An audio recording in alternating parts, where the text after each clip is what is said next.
అంటే బయట జనాలు నేను ఈ మధ్యన కొన్నిసార్లు చూస్తాను ఏంటంటే ఏంటి ఎంతసేపు మీ వాళ్ళ గురించి మాట్లాడుకుంటాం అంటే అయ్యా మా పెద్దనాన్న గురించి మా బాబాయ్ గురించి మా అన్నయ్య గురించి నేను మాట్లాడతాను, అది నా ఇష్టం.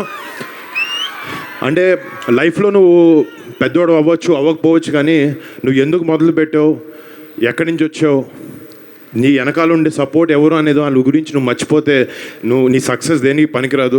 సో చిరంజీవి గారికి కానీ, మా బాబాయ్ కళ్యాణ్ గారి గురించి కానీ, మా నాన్నగారి గురించి కానీ ఎప్పుడు వాళ్ళ మనసులో ఉంటారు, వాళ్ళు ఎప్పుడు నా వెనకాల నుండి సపోర్ట్ చేస్తున్నారు.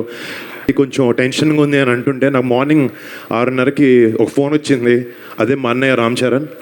ఆ అన్నయ్య ఫోన్ చేసి, మా అన్నయ్య 100 నోరు తెరిచి 10 మాటలు చెప్పక్కర్లేదు, పక్కన కూర్చొని భుజం మీద చేయేస్తే నాకు అదే 100 ధైర్యం, అదే నాకు 100 కోట్లు. మా అన్నయ్య సపోర్టు, మా అన్నయ్య ఒక ఎమోషనల్గా నాకు ఎప్పుడు ఒక సపోర్ట్గా ఎప్పుడు ఉన్నాడు. So thanks Charan.